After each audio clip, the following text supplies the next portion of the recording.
Bienvenue à tous dans cette nouvelle vidéo. Aujourd'hui, on va parler santé, système de santé. Et aujourd'hui, je suis accompagnée de Mathieu. Est-ce que tu peux rapidement te présenter, nous expliquer ton parcours et ce que tu fais? Donc, moi, c'est Mathieu. Je suis infirmier depuis 10 ans. Je suis français. Je pense que ça s'entend un petit peu quand même. Je suis arrivé ici il y a 4 ans. Donc, quand j'ai été diplômé en 2015, croyez-le ou non, il y avait une certaine... il y avait pas beaucoup de travail en tant qu'infirmier. Là où j'habitais, moi, je viens du nord de la France. Donc, j'ai très vite trouvé quand même dans la gérontologie, donc le sujet âgé. Assez rapidement, je dirais, j'ai commencé dans tout ce qui est intérim, en fait. Donc, pour avoir une multiple expérience un petit peu partout. Et donc après, mon parcours a fait que je suis arrivé au Canada, à Québec, précisément. Donc je suis arrivé dans un hôpital en équipe volante. Donc ce qui fait que je travaillais partout dans l'hôpital. Je n'avais pas de structure vraiment. Donc on sent le côté où j'aime pas une attache très particulière à un département, à un service.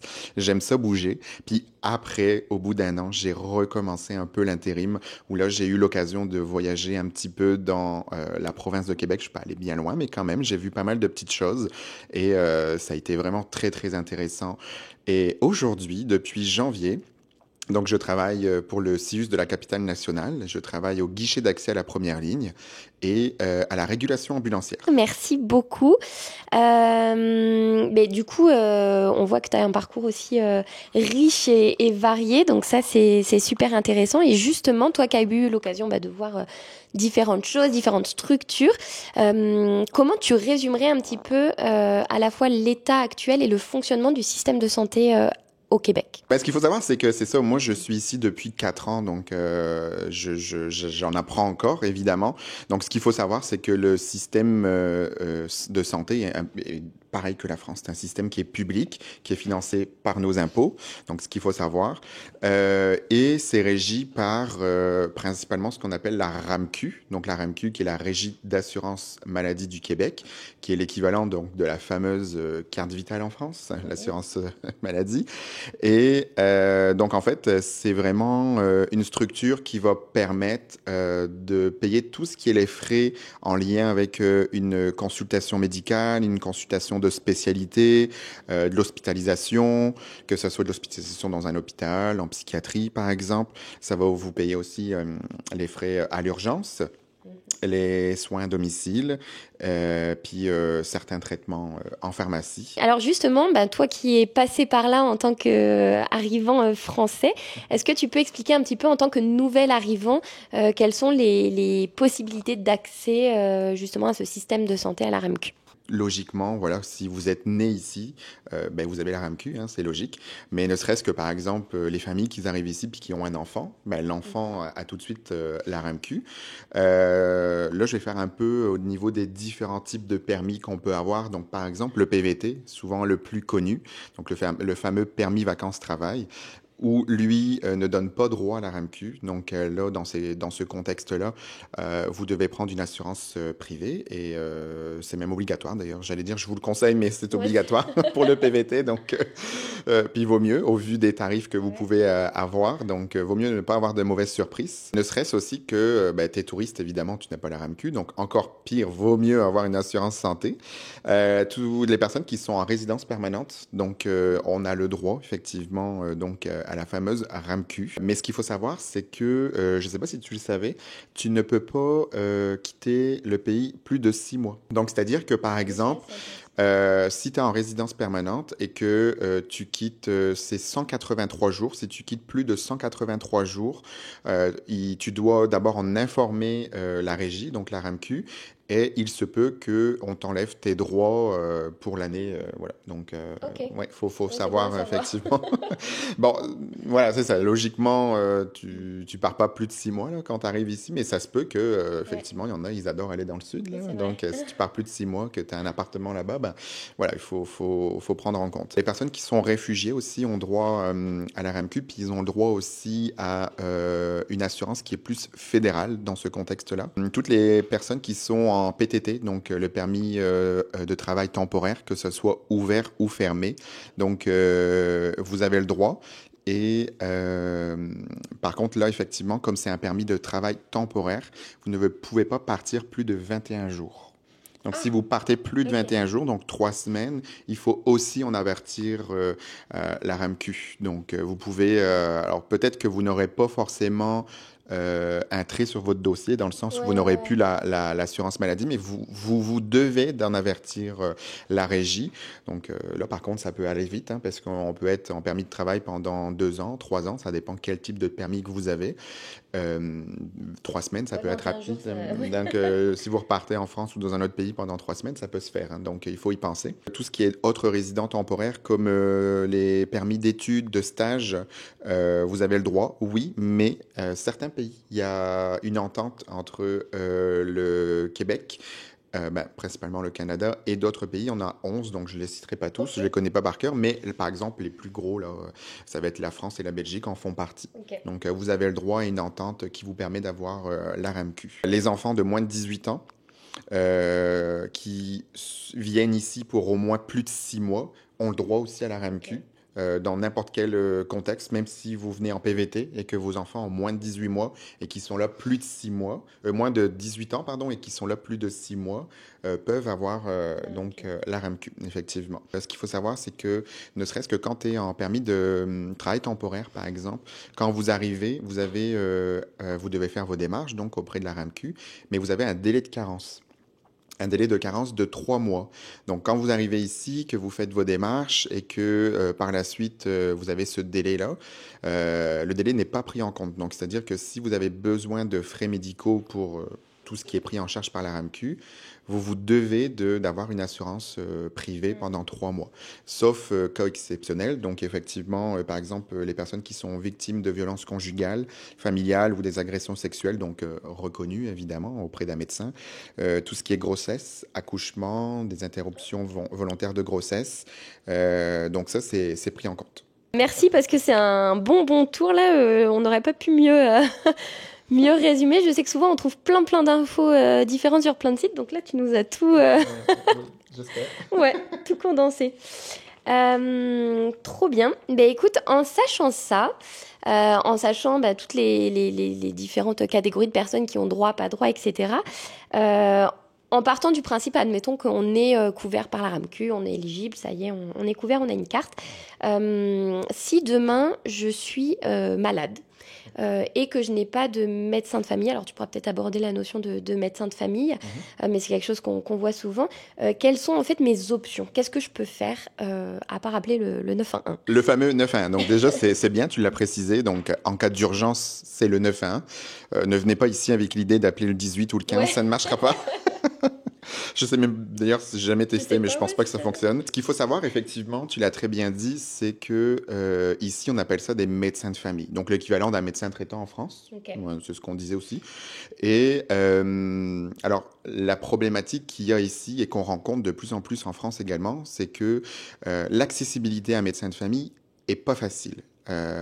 Pour plein de raisons, parce qu'il n'y en a pas suffisamment déjà d'une, et que, voilà, disons qu'il y a 3 catégories pour les personnes qui vivent au Québec. Vous avez les personnes qui sont donc avec un médecin de famille. Donc là, il n'y a pas de difficulté, c'est-à-dire vous avez un médecin de famille, vous appelez le cabinet, vous demandez un rendez-vous et vous en avez un. Il se peut que ça soit pas toujours le lendemain, il se peut que oui, ça dépend, mais voilà. Ensuite, on a les personnes qui sont ce qu'on appelle en inscrit collectif. Donc, qu'est-ce que veut dire en inscrit collectif? C'est-à-dire que vous n'avez pas de médecin de famille, mais votre nom est rattaché à une clinique médicale où il y a des médecins de famille. Cependant, vous ne pouvez pas appeler la clinique pour avoir un rendez-vous, mais par exemple, dans le cadre de mon métier au guichet d'accès à la première ligne, où j'expliquerai après comment ça marche, ben nous, on voit dans votre dossier que vous êtes rattaché dans une clinique. Donc, ce qui veut dire que si on a l'occasion et la possibilité de vous fournir un rendez-vous, le plus possible, on va essayer de le faire dans cette clinique-là, si tant est que la clinique a des rendez-vous à nous offrir. Et ce qui fait que il y a un semblant de suivi le plus possible dans cette clinique. Et après, il y a les patients dits orphelins, où là, ils n'ont pas d'inscrit collectif, ils n'ont pas de médecin de famille. Et donc, voilà à peu près les 3 catégories. Pour l'accessibilité, ce que je vous dirais, c'est que déjà en arrivant ici, vous n'avez pas de médecin de famille, ça, faut le savoir. Et vous devez vous inscrire au GAMEF. Le GAMEF, c'est G-A-M-F, c'est le guichet d'accès à un médecin de famille.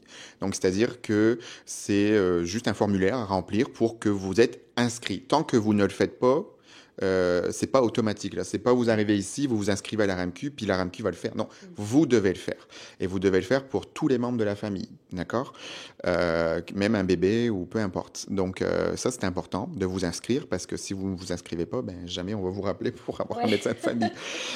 Voilà. Après, si vous arrivez avec certaines maladies, si vous avez déjà un dossier médical, ben déjà quand vous allez vous inscrire au GAMEF, vous allez remplir tout un questionnaire. Et il y a un peu une certaine cote de priorité. Vous ne pouvez pas le savoir, vous ne le saurez pas. C'est vraiment enregistré dans leur base. Mais c'est pas juste vous vous inscrivez puis vous êtes au bas de la liste. Là. Non, vous vous inscrivez puis selon les pathologies, selon vos antécédents, vous êtes sur à peu près une certaine liste de priorités. Donc ça ne veut pas dire que vous aurez un médecin demain, mais peut-être plus rapidement, logiquement, que quelqu'un qui n'a rien et qui est en bonne santé. Et il faut savoir aussi que votre dossier, vous en êtes le responsable. C'est-à-dire que vous êtes ici, vous avez pour envie de vivre ici ou pas. Si jamais vous avez une maladie, une hospitalisation, vous avez un diagnostic de cancer, tout changement de l'état de santé, assez important, là, on ne va pas parler si vous avez une gastro évidemment, mais si vous avez vraiment un gros changement dans votre état de santé, vous devez de mettre à jour votre dossier pour un peu, on va dire, augmenter un petit peu vos chances d'avoir une attribution d'un médecin de famille parce que ça ne se fait pas automatiquement. Pour ça, vous pouvez aussi contacter le GACO qui est donc le guichet d'accès à la clientèle orpheline, donc ceux qui sont en inscrit collectif ou éventuellement ceux qui n'ont pas de médecin de famille, éventuellement, donc là, on a les 3 catégories que je parlais tantôt.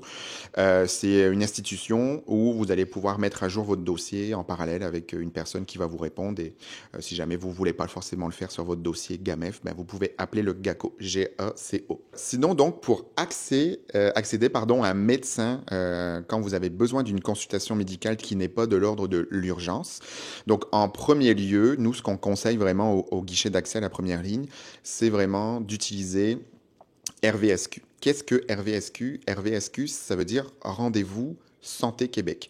Donc, c'est vraiment que pour les personnes qui n'ont pas de médecin de famille. En fait, c'est un site internet gouvernemental tout à fait gratuit où vous vous inscrivez. On s'inscrit pas, on fait juste, on complète une demande. Donc, vous allez sur ce site-là, vous marquez votre nom, prénom, votre numéro d'assurance maladie, et par la suite, vous allez avoir des possibilités en termes de rendez-vous ou non. Donc, parfois il y a des rendez-vous, parfois il y en a pas. C'est très aléatoire. Il faut regarder entre 8h et 20h aux heures d'ouverture des cliniques médicales. Nous, ce qu'on dit souvent et ce qu'on conseille à nos patients, c'est de regarder aux heures piles. Donc, quand je dis heures piles, c'est vraiment à 8h, 9h, 10h, etc., jusqu'à 20h. Vous allez voir que quand vous allez vous connecter, comme vous êtes si vous vous êtes inscrit au guichet d'accès à un médecin de famille, ils vont vous dire à un moment donné dans l'encadré, comme vous êtes inscrit au guichet d'accès à la première ligne, au GAP, là où je travaille, vous devez contacter le GAP. Mais vous pouvez passer cette étape. Voilà, c'est un petit peu mal fait parce qu'ils disent de contacter le GAP, mais vous avez juste à passer l'étape. Mais il y a beaucoup de gens qui s'arrêtent à cette étape-là, puis ils appellent le GAP. Mais vous pouvez très bien passer, puis vous continuez. Et voilà, c'est sûr que c'est un petit peu tannant parce que vous regardez souvent, plusieurs fois dans la journée. Mais si votre situation ne nécessite pas une évaluation rapide, au sens où vous devez aller à l'urgence, je vous conseille de le faire parce que au moins vous regardez, vous magasinez, malheureusement, mais c'est la situation. Puis il y a quand même des rendez-vous. Beaucoup diront, il n'y a jamais de rendez-vous. Il n'y en a pas beaucoup, mais il y en a. Par la suite, si vous voulez vraiment un conseil médical, vraiment un avis, vous avez accès à des infirmières qui sont à Info Santé. Donc, Info Santé, c'est le 811. Non, pas le 911. Le 811. Le 811, vous avez plusieurs options. Vous avez l'option 1, qui est vraiment pour parler à une infirmière, donc comme moi, un infirmier clinicien. Et elle va vous faire une évaluation. C'est jour et nuit, 24/7. Donc, elle va vous dire, vous appeler, elle va vous faire une évaluation téléphonique, puis elle va vous dire qu'est-ce qu'il faut faire. Est-ce que vous devez aller à l'urgence? Est-ce que vous devez faire des auto-soins à la maison, puis vous rappeler si ça ne s'améliore pas? Est-ce que finalement, ils vont nous basculer au GAP parce que c'est ça, là, je pense que je peux rentrer dans le vif du sujet du GAP, parce que c'est ça, je pense qu'au final, le GAP, ce qu'il faut savoir, c'est ça, c'était ma troisième option après le 811, c'est le guichet d'accès à la première ligne. Donc nous, on est comme le 811, on est des infirmiers, là, dans notre bureau, on va vous faire une évaluation téléphonique, et notre but, c'est vraiment de vous orienter aussi à la bonne place, avec la possibilité de donner des rendez-vous. Donc, par contre, nous, on est ouvert tous les jours, mais c'est ouvert de 8h à 20h. Et pour le moment, le week-end, c'est ouvert de 8h à 16h. Donc, c'est ça qu'il faut savoir, par exemple. Et il n'y a pas un numéro à appeler. Pour accéder au Gap, vous devez faire vous avez deux possibilités. Soit faire une demande sur Internet, en marquant Gap, G-A-P, vous complétez votre formulaire, ou soit en appelant le 811 option 3, parce que les personnes âgées qui n'ont pas accès à Internet, ben, il faut bien qu'ils passent par le téléphone. Je dis les personnes âgées, mais pas que. Hein. Et donc par là, par exemple, le 811 option 3, vous allez de nouveau avoir une infirmière qui va vous évaluer, puis par la suite, vous allez avoir un dossier qui va être créé au Gap. Et nous, en fait, notre système informatique, c'est pas moi personnellement qui compose un petit numéro et qui appelle monsieur, madame. Non, c'est vraiment j'ai vraiment des téléphones très aléatoires. Et donc, selon pourquoi est votre demande, il y a plus ou moins une cote de priorité. En règle générale, selon l'achalandage qu'on a vraiment dans la base de données, on va vous rappeler entre la journée même et 72 heures max. C'est pas de l'instantané, c'est ce qu'il faut savoir. On n'est pas un service d'urgence. Que le 811 n'est pas un service d'urgence non plus, mais ben, vous composez le 811 et vous allez avoir quelqu'un qui va vous répondre. Peut-être pas dans la minute, mais vous allez avoir quelqu'un qui vous répond. Donc ça, c'est vraiment important. Donc comme on a dit, RVSQ, le 811 option 1 pour parler d'infirmière, ou éventuellement le GAP, donc le GAP, soit en passant par Internet, ou éventuellement au 811 option 3. Vous avez aussi d'autres possibilités, par exemple, vous avez le site Internet Clic Santé. Alors qu'est-ce que Clic Santé? Clic Santé, c'est pour prendre des rendez-vous, mais pour des examens. Vous avez besoin d'une prise de sang, vous avez besoin d'avoir des examens en pharmacie, donc on peut partir dans tellement de choses parce qu'il y a tellement de choses importantes à dire, mais par exemple, ici, les pharmacies ont beaucoup de moyens, beaucoup plus qu'en France. Ils ont des possibilités de prescription sans passer par un médecin. Je vous donne un exemple concret. Vous avez des symptômes d'infection urinaire. On va rentrer dans le vif du sujet. Eh bien, vous pouvez aller en pharmacie et ils peuvent... Alors, il faut passer par Clic Santé avant ou vous téléphonez à votre pharmacie usuelle, peu importe, mais pas toutes les pharmacies le font. Mais il y a des pharmacies qui le font. Alors, moyennant un frais, on s'entend, mais parfois, au lieu d'aller attendre à l'urgence et au lieu d'attendre un rendez-vous, alors, les frais, on s'entend, c'est 40 $. Je peux comprendre, ça peut être beaucoup pour certains. Puis pour d'autres, ils sont super contents parce qu'ils vont à la pharmacie, font un test d'urine. Le test est instantané et le pharmacien peut prescrire un antibiotique. Donc, c'est quand même bon à savoir. Oui, oui, oui, les pharmaciens, depuis, sont régis à la loi 31 et 41.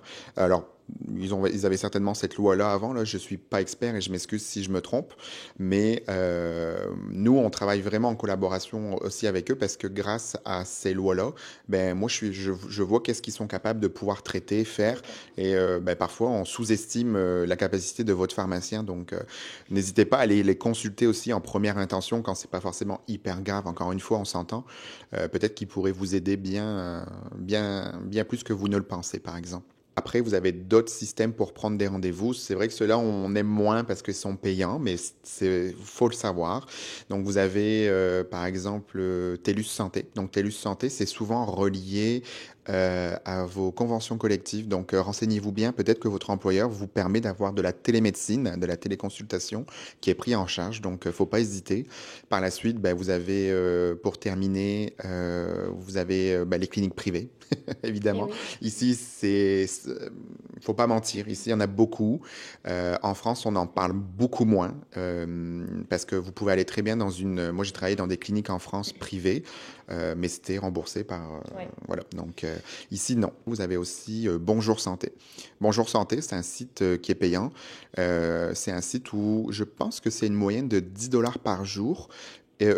Par mois, je m'excuse, mon Dieu, c'est un abonnement, 10 $ par mois et c'est eux qui se chargent de vous trouver un rendez-vous quand vous en nécessitez le besoin. C'est beaucoup et c'est bien parce que, tu vois, c'est des options qu'on n'entend jamais parler.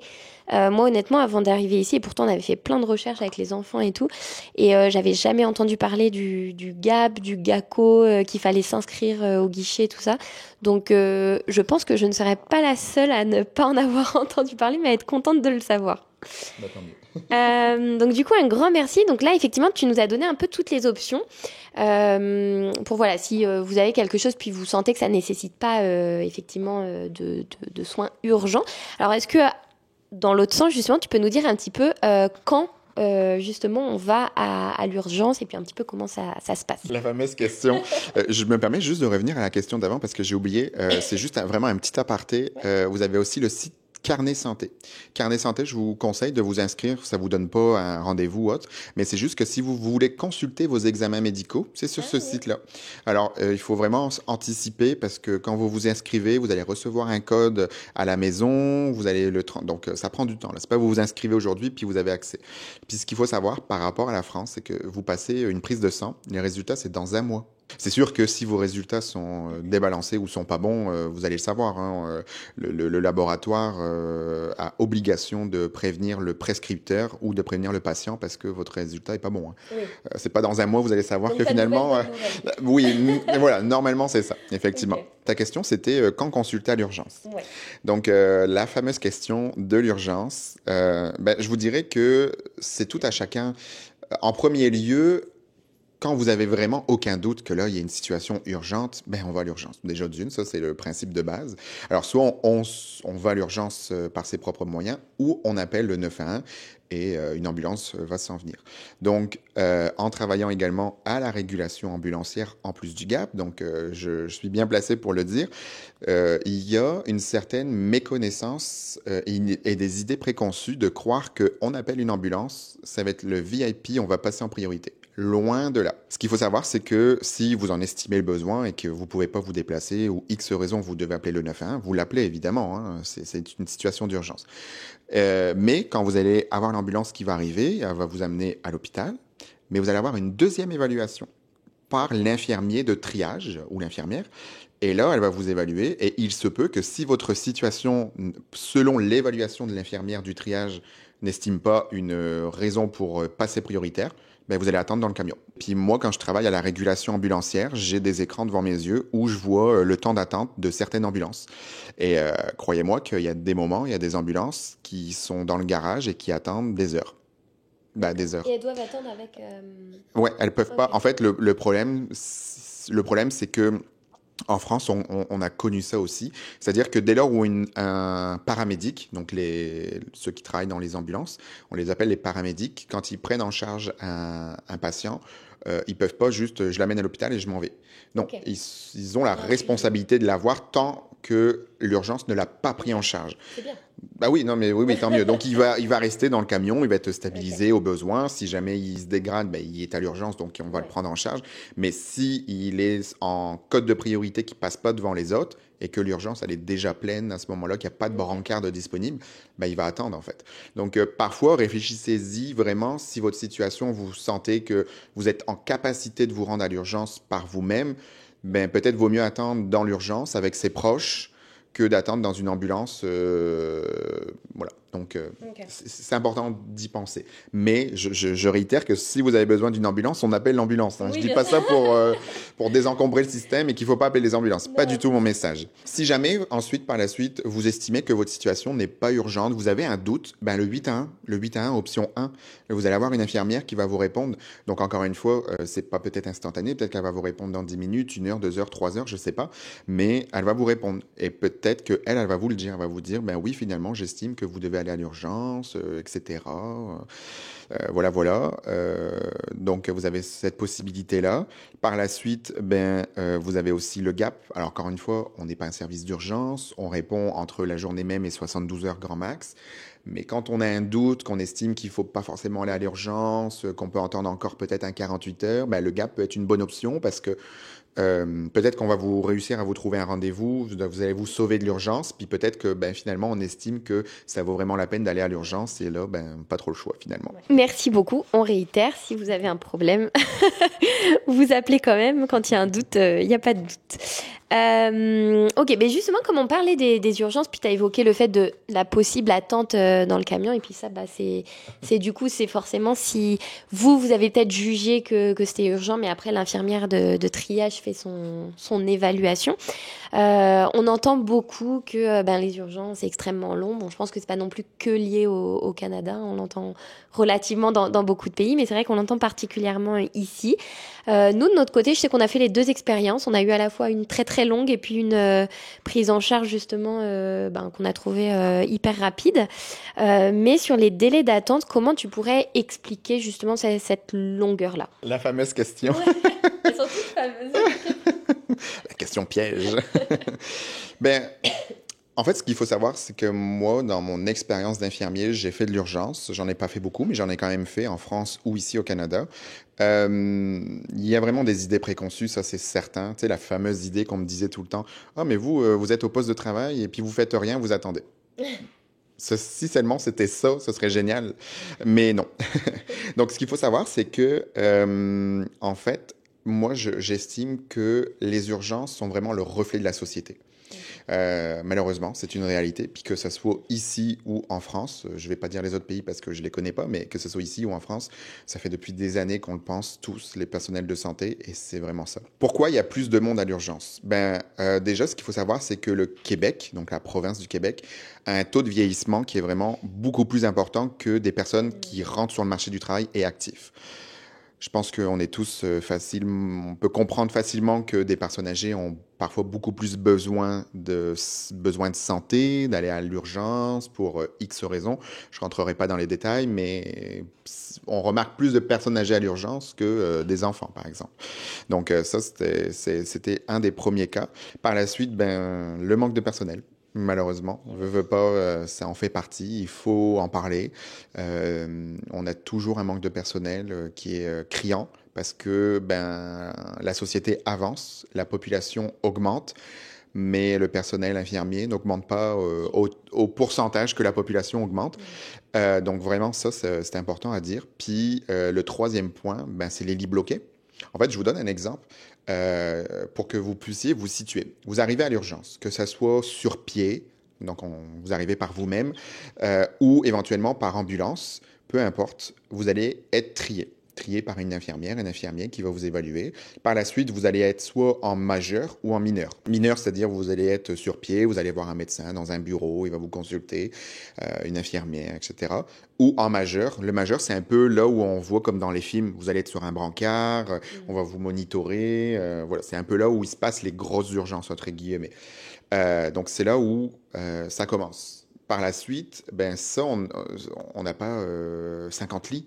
C'est pas possible. Il y a des places peut-être où il y en a plus que d'autres, selon les hôpitaux, mais en règle générale, voilà. Et puis un patient, une fois qu'il est sur un brancard, il y a plein de choses à faire. Tu sais, il n'est pas là pour rien, principalement, normalement, comme il a déjà été pré-trié. Donc, une fois qu'il est là, c'est sûr, il va être pris en charge. Donc, il va avoir des examens, des prises de sang, des radios, peu importe ce qu'il va avoir d'autre. Le médecin, il n'est pas forcément là tout de suite dans les 5 minutes. Donc, le temps qu'il voit d'autres patients aussi. Donc, tout ça, ça prend du temps. Ça retarde, ça augmente le temps. En attendant, les gens rentrent, continuent de rentrer. Donc, là, ça s'accumule.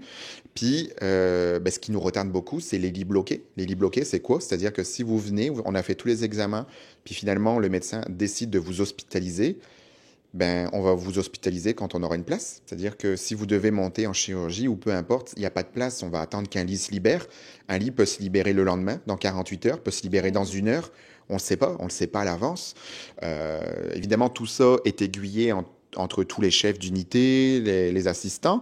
Donc parfois, on sait à l'avance quand est-ce qu'il va y avoir des entrées, des sorties. Mais par exemple, une personne âgée qui arrive à l'urgence, où il y a déjà un service de géronto ou de médecine qui est déjà plein à craquer et qu'il n'y a pas forcément de sortie qui est prévue là dans 24 à 48 heures, on ne va pas le retourner chez lui, il va attendre. Oui. Puis où voulez-vous qu'il attende d'autre qu'à l'urgence où c'est plus sécuritaire? Alors oui, c'est sûr qu'on est sur un brancard, on n'est pas sur un lit, on peut faire des plaies de pression. C'est malheureux, mais on ne va pas le retourner chez lui, c'est délicat. Donc ça, c'est à prendre en compte. Après, il y a un autre aspect. Je pense qu'il faut le prendre à la légère parce qu'il n'y a encore aucune donnée là-dessus, mais on en parle souvent. L'immigration. L'immigration, moi j'en fais partie, t'en fais partie. L'immigration augmente. Donc, on en parlait la dernière fois, justement. La ville de Québec a presque doublé de volume en très peu de temps. Cette population-là, il faut l'accueillir. On n'a pas pour autant doublé notre capacité de personnel, doublé notre capacité d'urgence et doublé notre capacité d'hôpitaux présents. Pas du tout. Donc, voilà, quand il y a plus de monde, il y a potentiellement plus de monde qui vont aller aussi à l'urgence. Donc, c'est un peu un cercle vicieux là-dedans. Merci beaucoup. C'est vrai que des fois, ça peut générer un peu de frustration quand on est en tant que côté patient, où on se dit, ah, il n'y a rien qui est fait. Mais non, sachez-le, il y a beaucoup de choses en arrière-plan qui se font. Du coup, par rapport à tout ce que tu nous as dit aussi avant et puis à toutes les options, il y a aussi sûrement un manque de connaissance de toutes les autres options qui fait que facilement pour des choses un petit peu moins graves ou même, je sais pas, un enfant qui fait de la fièvre ou quoi que ce soit, on va plus facilement à l'urgence. Oui, c'est ça. Tu sais, moi, je pense qu'il faut partir du principe que quand vous avez vraiment aucun doute et que vous avez besoin d'une réponse rapide, ben, on appelle le 911 ou on va à l'urgence. Ça, vraiment, je réitère, c'est important. Après, il y a une certaine conscience à avoir. Tu sais, c'est si on y met tous la main, ben on va y arriver. Malheureusement, le fameux cas de je vais à l'urgence parce que j'ai un rhume, je m'excuse, mais ce que je vous dis là, c'est vrai. On le rencontre tous les hivers. Ouais. Les personnes qui arrivent parce qu'il y a fait un petit peu de température, je m'excuse, je juge, mais c'est une réalité. Alors, je prends l'extrême, évidemment, mais l'extrême, c'est une réalité, hein, donc veut pas. Il arrive, il a fait un petit peu de température, il y a le nez qui coule, il se sent pas très bien, il a un peu mal à la tête. Il n'a même pas pris de médicaments pour un peu se soulager. Il n'a pas attendu non plus 24 à 48 heures pour voir l'évolution de ses symptômes. Ben, c'est un patient où c'est sûr, quand il va arriver, qu'il va être trié par l'infirmière, on va peut-être lui dire que c'est peut-être pas urgent, mais il va attendre, c'est certain. Mais ça, mis bout à bout avec d'autres personnes qui ont peut-être pas besoin d'être présentement là, ben, ils ont peut-être possibilité d'aller voir ailleurs. D'où le fait du 8 à 1, option 1, ou du GAP, où nous, on va vous évaluer et de toute façon, si ça doit aller à l'urgence, on va vous le dire, allez à l'urgence. Mais parfois, on est capable de vous aiguiller vers d'autres possibilités. Les autres possibilités, ben, ça va être, si je parle d'ordre hiérarchique du plus grave au moins grave, ben, ça va être l'urgence, évidemment. Ensuite, ça va être les semi-urgences. Donc, on a des cliniques d'urgence mineure, on appelle ça à Québec. Donc, les cliniques d'urgence mineure, je ne sais pas si on peut les citer, je pense que oui, quand même, parce que moi, je l'ai dit à mes patients.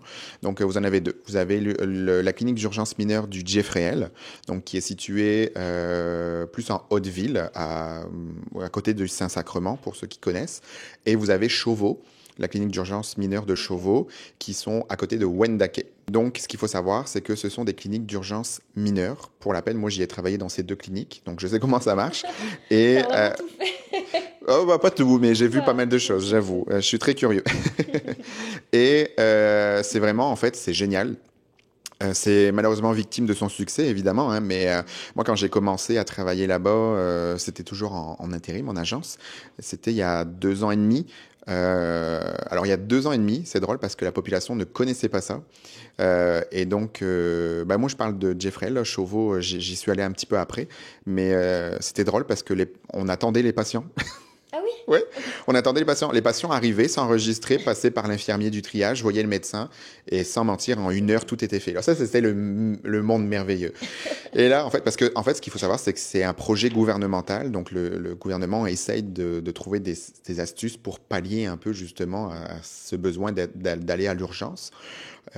Donc, il met en place des cliniques d'urgence mineure, on va dire. Donc, on va pas là-bas pour une urgence majeure. Donc, une urgence majeure, un exemple tout bête, des symptômes d'AVC, des symptômes d'arrêt cardiaque, on va pas là-bas. Par exemple, il n'y a pas d'ambulances qui vont là-bas. Potentiellement, il peut y avoir des ambulances qui vont là-bas pour aller chercher un patient qui est instable, pour le ramener dans une urgence majeure.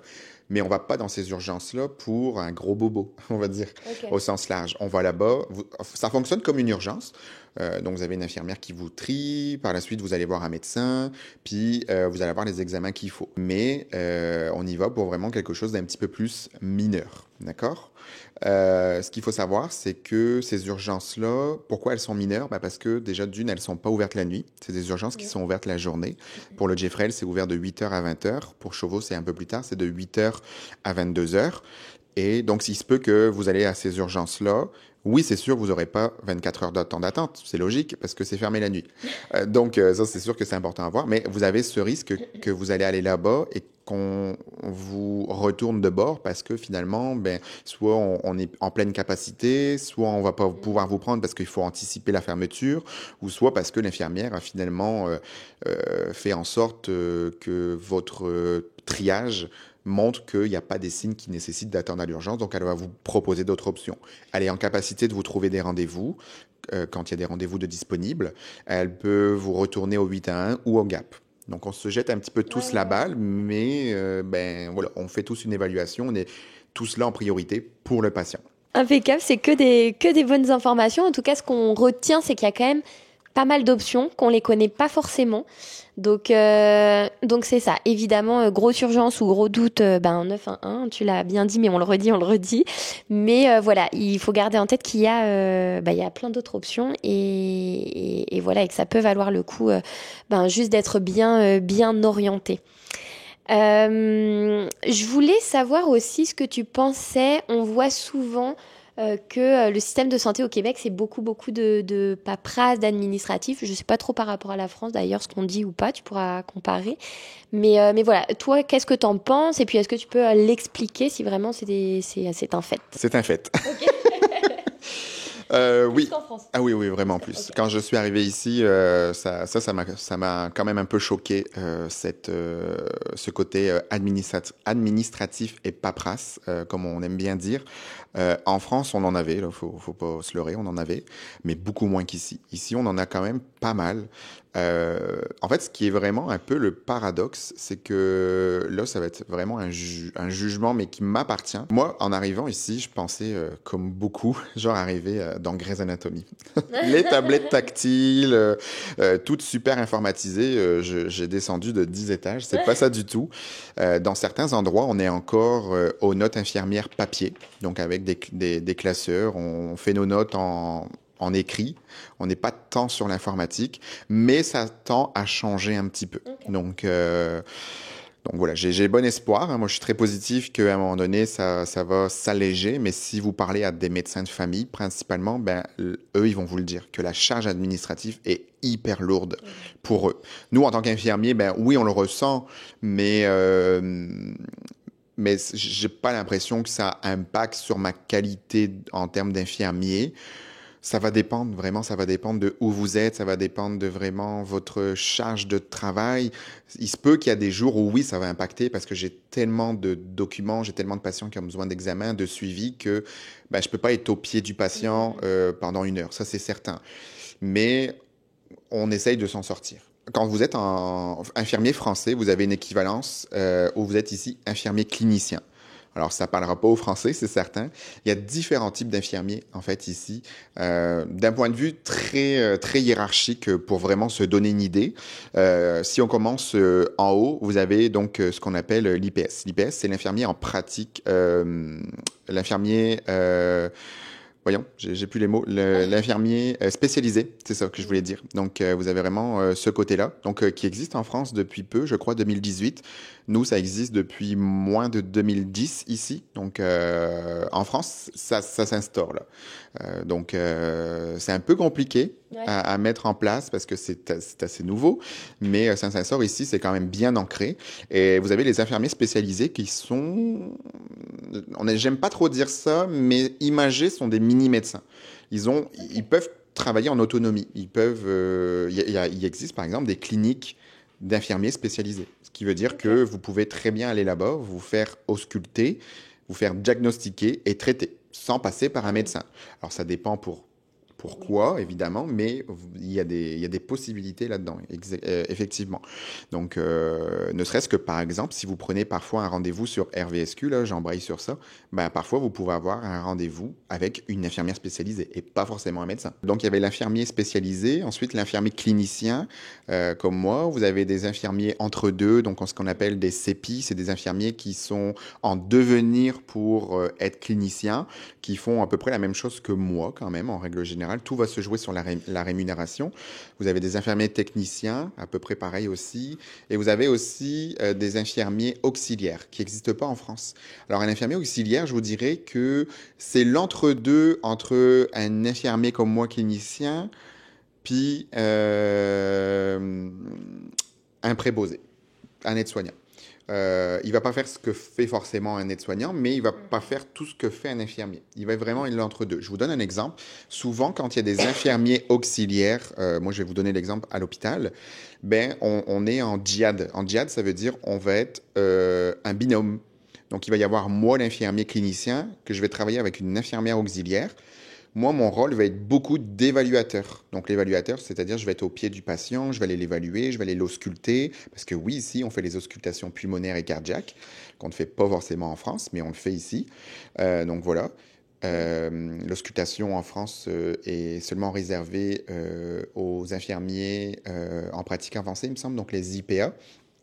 Si je me dis pas de bêtises, si je dis pas de bêtises, comme ça fait 4 ans que j'ai quitté. Ouais. Mais voilà pour ça, c'est sûr que et par la suite, donc c'est ça, on va travailler vraiment en binôme. Donc par exemple, tant que la personne, mon infirmière auxiliaire va donner la médication, ben moi je vais être plus dans le dossier, je vais faire le côté administratif, je vais m'occuper du suivi, m'assurer que tout est bien cadré dans le dossier, tout est à jour. Je vais aller faire mes évaluations selon le besoin que j'ai, autant d'aller le voir pour X raisons. Donc voilà un peu les différents types d'infirmiers. Je pense que je ne prendrai pas trop de temps pour ça parce que ça fait beaucoup déjà là. On pourrait en faire une vidéo s'il y a quelqu'un vraiment qui est intéressé par ça. N'hésitez pas à nous le dire. Ça me fera plaisir de plus décortiquer cet aspect-là. Non, mais en tout cas, merci parce que ça nous permet aussi de mieux comprendre. Alors certes, tu le disais, il y a peut-être une plus grande lourdeur administrative, on va dire, mais à côté de ça, il y a quand même aussi plus de... J'ai l'impression de possibilités, de choses. Et puis, comme tu le disais, par exemple, les pharmaciens ont plus de pouvoir. Enfin, il y a quand même moyen, je trouve, de... Il faut juste le savoir, là, faut connaître. Mais voilà, d'aller chercher, en tout cas, de l'information, du soin, etc., ailleurs. Donc ça, c'est super intéressant. Je vois en même temps le temps passer, mais j'ai l'impression qu'on a fait quand même un bon gros tour du système de santé. Je voudrais juste terminer plus, à moins que tu aies quelque chose à rajouter, mais d'un point de vue général, quels seraient tes conseils voilà, à une personne qui arrive par rapport au système de santé, que ce soit dans les démarches qu'elle a à faire. Bon, je pense que sur la notion de où appeler quand elle a mal, ça, je pense qu'on a fait le sujet, mais voilà, est-ce que tu as des conseils précis ou particuliers? Désolé, j'ai parlé beaucoup déjà. Au contraire, t'es là pour ça. Donc, les conseils que je vous donnerai, ben, je vais me répéter un petit peu, mais déjà, quand vous arrivez, ben, renseignez-vous où sont les hôpitaux proches de vous. Est-ce qu'il y a des cliniques d'urgence mineure proches de chez vous aussi pour un peu faire la différenciation entre les deux, comme je vous ai parlé tantôt. Ça, c'est important de savoir selon où vous habitez s'il y a un hôpital parce que ben, les gens, quand ils arrivent ici, ils vont pas forcément qu'à Montréal ou à Québec. Hein. Il y en a, ils vont en région éloignée ou autre. Et ben, ce qu'il faut savoir, c'est qu'il n'y a pas un hôpital partout non plus. Donc, c'est important de se dire que si vous arrivez déjà avec des conditions médicales un peu particulières où vous nécessitez un suivi, ben, c'est à prendre en compte. Parce que il n'y a pas un hôpital partout. Dans les grosses villes, oui, mais pas dans les régions éloignées.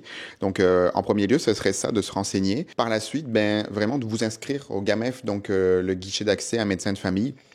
C'est important de faire vos démarches pour la RAMQ, si vous y avez le droit, on en a parlé tantôt, de faire cette démarche-là, parce que c'est pas eux qui vont venir vers vous, loin de là. Donc, faites cette démarche. N'oubliez pas le délai de carence selon le type de permis que vous avez. C'est important de le prendre en compte parce que ben, les frais ici peuvent être très, très rapides.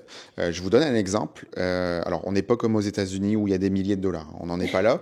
Mais je vous donne un exemple. Par exemple, vous allez dans une clinique d'urgence mineure. Les urgences majeures, je ne connais pas du tout les prix, mais si vous n'avez pas d'assurance maladie, si vous n'avez pas la RAMQ, ben, pour ne serait-ce qu'avoir la possibilité de rentrer dans la clinique, c'est déjà presque 1200 à 1300 dollars qu'il faut payer tout de suite. Il faut des assurances privées quand on vient ici, que ce soit touriste ou selon le type de permis que vous avez. Il faut en prévoir, c'est vraiment important. Donc, vraiment ça. Puis après, vraiment vous renseigner, comme je vous ai dit, sur le guichet d'accès à un clientèle orpheline pour mettre à jour votre dossier. Vraiment, je me répète, mais c'est important en fait. Le 8-1, option 1, pour parler à une infirmière, option 3 pour le GAP, pour possibilité d'avoir un rendez-vous ou non. Puis ce qu'il faut savoir, c'est que nous aussi au GAP, je l'ai pas dit, mais ça s'arrête pas à juste vous appeler le GAP, je vous donne un rendez-vous ou non. Comme le 8-1, on a plusieurs possibilités. On peut vous référer aussi dans un contexte social. Par exemple, moi, ça m'est déjà arrivé d'avoir des parents qui m'appellent parce qu'ils viennent d'avoir leur bébé. Il n'est pas suivi par un médecin parce que c'est pas automatique. Ben, ils savent pas quoi faire. Ben, je vais les aiguiller là-dedans. Tu sais, notre démarche s'arrête pas vraiment à avoir un rendez-vous avec un médecin. C'est large. Puis le GAP, ça couvre de 0 à 100 ans. Donc, on voit de tout. Donc, n'hésitez pas si vous avez un doute à contacter le GAP. Puis, on n'hésite pas non plus à utiliser RVSQ, Rendez-vous Santé Québec, pour se trouver par soi-même un rendez-vous. Soyons autonomes. C'est important vraiment de se responsabiliser. Il y a beaucoup de personnes encore qui nous appellent. Je comprends, c'est fatigant, on n'a pas de médecin de famille, on aimerait la solution de facilité, on aimerait tous que on ait un médecin de famille, on aimerait tous que l'urgence, ça dure 1 heure. Mais ça changera pas du jour au lendemain, donc ça sert à rien de chialer en bon québécois. Autant peut-être essayer de tous faire notre part du travail de notre côté le plus qu'on peut. Puis, ben, main dans la main, on va y arriver à un moment donné. Tu sais, moi, je suis très positif, j'y crois, Ouais, mais c'est vraiment important. Et par la suite, je vous dirai ben, la RAMQ. Aussi, la RAMQ, mine de rien, c'est une mine d'or d'informations sur leur site Internet. N'hésitez pas à y aller. Le 211, on n'en a pas parlé, le 211, mais le 211, c'est tous les services communautaires, associatifs, sociaux. Donc, vous recherchez une association, vous recherchez un service communautaire, vous avez besoin de quelque chose en particulier, que ce soit pour vous, votre enfant, vos proches. Ben, le 211 est là pour vous. Vous contactez ce numéro, puis vous avez des intervenants qui vont vous poser quelques questions, puis qui vont vous dire, OK, ben, autour de vous, vous avez telle association, tel regroupement, vous pouvez les appeler, ils vont vous aider. Il y en a qui ont des aides financières ou non, des partenariats. C'est vraiment une mine d'or d'informations, n'hésitez pas. Et puis aussi, si vous avez plus un besoin social, on parle pas de problème de santé physique, vous pouvez appeler aussi le 811 option 2. Option 2, c'est pour parler à une travailleuse sociale, l'équivalent d'une assistante sociale en France, qui va vous poser quelques questions, établir un dossier avec vous, puis va vous aiguiller dans les démarches. Et tout ça, c'est gratuit. Donc, n'hésitez vraiment pas. Moi, ce que je dis souvent, c'est que il y a des possibilités. Peut-être pas celles que vous voulez entendre, peut-être pas celles que vous voulez tout de suite quand on est pressé, mais il en existe. Du coup, j'avais dit que c'était fini, mais ça me fait rebondir. Mais il y a trop de choses à dire. Une autre partie. Mais juste, je rebondis parce que tu parlais de l'aspect plus social. Ça me fait juste rebondir sur l'aspect plus santé mentale. On n'en a pas trop parlé. Mais est-ce que tu peux rapidement nous dire un petit peu comment c'est pris en charge? Ben, c'est bien que tu en parles parce que moi, c'est pas un domaine dans lequel j'exerce. J'ai exercé, mais pas ici au Québec. Mais par contre, ben, la santé mentale nous touche tous. Il y a des patients qui vont à l'urgence, il y a des patients qui vont se faire opérer, il y a des patients n'importe où on peut aller. Il y a des patients qui sont atteints de maladies mentales, troubles psychiatriques, peu importe. Et ce qu'il faut savoir, c'est que ici, malheureusement, ça c'est vraiment mon idée à moi, c'est un constat. Puis c'est pas moi tout seul qui ai fait cette idée-là, c'est en parlant à des psychologues, c'est en parlant à des médecins, c'est en parlant à d'autres collègues infirmières, à la population. La santé mentale, c'est pas facile ici au Québec. Il faut s'en rendre compte. Tout simplement parce que, ben, comme on disait tout à l'heure, la population vieillit, la population augmente en capacité de volume, mais les professionnels sont pas plus présents pour autant. Il y en a, mais pas à la hauteur du nombre de personnes présentes sur le sol. On a tous connu cette fameuse qui a été un grand chamboulement pour beaucoup, qui a développé beaucoup d'anxiété chez les jeunes comme chez les adultes également. Et ça a fait bondir la demande en santé mentale au sens large. Donc en France, pour ça, moi je trouve que c'est mieux. Rien n'est parfait, mais c'est quand même mieux parce que ne serait-ce que, par exemple, l'accessibilité ici à un psychologue, c'est pas facile du tout. Oui, on ne peut pas prendre un rendez-vous directement. Non. Okay. Ben, vous pouvez, mais vous allez payer. Okay. Ça ne sera pas pris en charge par la RAMQ, par l'assurance maladie. Ouais. En fait, ce qu'il faut savoir, c'est que vous avez des accès à tout, mais parfois, les accès sont payants selon là où vous voulez aller. C'est sûr que vous avez besoin d'un psychologue demain, vous allez en avoir un là, si vous appelez une clinique privée. Encore une fois, je dis ça demain, mais je travaille pas là-dedans. Peut-être qu'il y a quand même une petite liste d'attente, mais Voilà, il y a des urgences psychiatriques qui existent pour des cas vraiment très graves instantanément. Donc, où là, évidemment, vous allez avoir un accès à un psychiatre, à des médecins spécialisés, à une évaluation d'une équipe. Mais c'est à court terme, c'est dans le cadre d'une urgence. Le suivi après, ben, il y a des possibilités. Nous, au sein du GAP, par exemple, on a un accès au pôle de santé mentale où c'est plus des infirmières qui font des petits suivis, des infirmières spécialisées en santé mentale qui peuvent établir des suivis. Mais encore une fois, c'est pas, il faut cocher certaines cases. Donc, c'est pas tout le monde qui a accès à cette possibilité-là, par exemple. En règle générale, la santé mentale, c'est pas number one ici. On essaye de faire de notre mieux, mais c'est pas facile. Malheureusement, il y a beaucoup de demandes. Malheureusement aussi, dans le reste du monde, ça doit être un peu la tendance. Du coup, pour finir sur une note positive, puis je vais te laisser le mot de la fin, mais tu l'as dit à plusieurs reprises, tu es quand même optimiste. Donc ma question, c'était, voilà, est-ce que tu es optimiste aussi pour l'avenir du système de santé au Québec? J'ai compris que oui, mais tu pourras finir là-dessus. Mais voilà, moi, ce que je retiens, c'est qu'il y a plein de choses en place, il y a plein de choses qui se mettent en place aussi. Mais voilà, est-ce qu'on tend vers du bon? Ben moi, je suis un éternel optimiste, donc puis si j'étais pas optimiste dans le cadre de mon métier, je me poserais la question. Je comprends qu'on fait un métier qui est très compliqué, c'est certain, avec ce qu'on vit au quotidien, mais moi, je suis preneur parti que plus on va se soutenir mutuellement, mieux ce sera. Donc, il faut rester optimiste parce que, comme je dis de toute façon, j'ai l'impression que chialer, vulgairement parlant, n'arrangeront pas la situation. C'est pas parce qu'on va chialer que demain, l'urgence, ça va durer 1 heure. Oui, il faut quand même dire les choses, ça c'est sûr, pour que les gouvernements font en sorte que ça avance. Je pense qu'ils font de leur mieux, en tout cas je l'espère. C'est pas toujours évident, on peut toujours tout critiquer, ça c'est certain. Ce qu'il faut savoir, c'est que la santé, c'est le premier budget de l'État. Que ce soit ici ou en France, c'est le premier budget de l'État. Donc, par exemple, je vais vous donner des montants. Ça, c'était il y a 2 ans. Pour le Québec, ils avaient une enveloppe, mettons vraiment, je ne rentrerai pas dans les détails, mais 100 milliards de dollars pour gérer plein de possibilités de budget à l'année. C'est quand même quelque chose qui est fait. Eh bien, la santé, c'est la moitié. Okay. La moitié de ce budget est alloué au domaine de santé. Donc, c'est pour dire là, les besoins qu'ils ont. Donc, voilà pour ça. Après, moi, vraiment, j'ai envie d'être optimiste parce que j'adore mon métier, donc il faut être optimiste. Moi, si j'avais vraiment des choses, si j'avais une baguette magique aussi, ce que je pourrais changer, ce serait, j'aimerais vraiment que demain, tout le monde ait un médecin de famille. Donc là, on est en ce moment là où on tourne la vidéo. Le gouvernement travaille fort là-dessus. Est-ce que ça va se faire ou non? L'avenir nous le dira. Ça, ce serait vraiment un premier point. Ce que j'aimerais aussi, c'est l'accessibilité aux spécialités. Comme en France, voir un dermato, c'est très long. Très, très, très long, selon votre degré d'urgence, mais c'est très, très long. Un dermatologue au public, je parle, au privé, c'est moins long, encore une fois. Donc, l'accessibilité à un médecin de famille, l'accessibilité à un médecin spécialisé.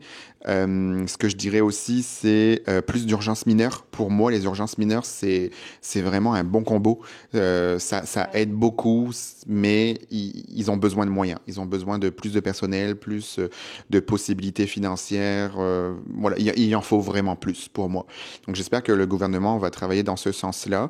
Et pour terminer sur cette note, plus d'accessibilité à la santé mentale. Une population qui mentalement va bien, c'est une population qui n'ira pas forcément à l'urgence. Dans un premier temps, sauf si c'est un problème physique et pas mental, on s'entend. Mais je pense qu'il faut axer sur ça. Une population qui va être bien mentalement, ça va être une population qui ne va pas être forcément anxieuse, qui va pas être en arrêt maladie, qui va avoir le goût d'être actif pour la société. Et je ne critique pas les personnes qui sont vraiment en arrêt maladie pour dépression, anxiété. C'est pas du tout ça que je dis. Non, pas du tout. Mais il faut axer là-dessus. C'est vraiment important. Puis je voulais vous dire aussi parce que on a l'impression qu'en santé mentale il y a rien du tout au Québec. Oui, c'est compliqué, mais il existe des ressources.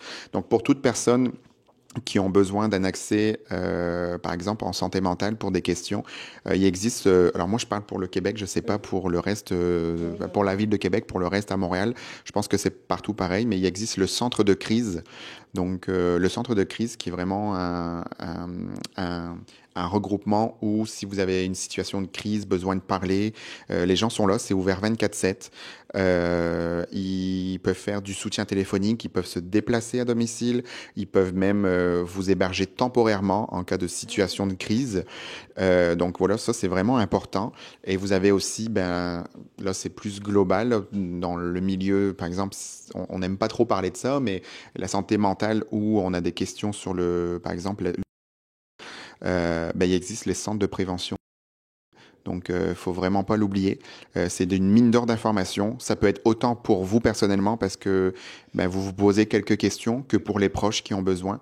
Puis encore une fois, n'hésitez pas à appeler le 211 pour tout ce qui est service communautaire. Vous allez en savoir. Il y a des possibilités. Donc, soyons optimistes. En tout cas, tu nous donnes envie de l'aide. Donc, bah déjà, un immense merci. Je pense qu'on a fait une bonne image complète assez du système de santé. Évidemment, comme tu le disais, il y a toujours plein de détails, plein de choses à dire, mais je pense que ça peut en aider pas mal parce que c'est pas forcément des informations qu'on trouve facilement, en tout cas résumées comme ça. Donc voilà, donc ça peut aussi rassurer parce que je pense que ça, moi je sais que je reçois beaucoup de messages souvent là-dessus sur le système de santé parce que bah souvent c'est des familles qui viennent avec des enfants.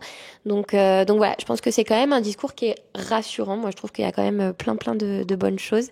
Donc c'est ça, un immense merci à toi pour tout, pour ton temps, pour tes conseils, pour ta J'ai été long, connaissance. je m'excuse. Bah non, au contraire, je pense que les gens en seront ravis.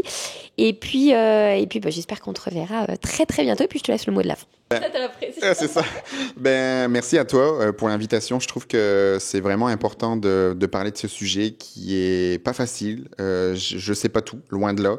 Je m'en excuse si j'ai peut-être heurté certaines sensibilités, si j'ai peut-être pu dire des choses qui sont plus à jour ou si ça questionne peut-être certaines personnes. Ben, n'hésitez pas à peut-être commenter parce que évidemment, je vais regarder la vidéo et puis je vais regarder les commentaires. Donc, si jamais il y a des gens qui ont des questions, ben, ça me fera plaisir. Je vais répondre personnellement. Donc, ben, n'hésitez vraiment pas et j'espère avoir donné le meilleur de moi-même et puis d'avoir aidé certaines personnes qui vont arriver ici. Et puis, ben, je vous souhaite d'être heureux, tout simplement. Merci pour tout. Je laisserai les coordonnées que tu veux bien laisser de toute façon dans la description. Et puis effectivement, tu répondras avec grand plaisir aux commentaires. Et ben pour nous, on se retrouvera dans la prochaine vidéo. D'ici là, prenez soin de vous et ciao!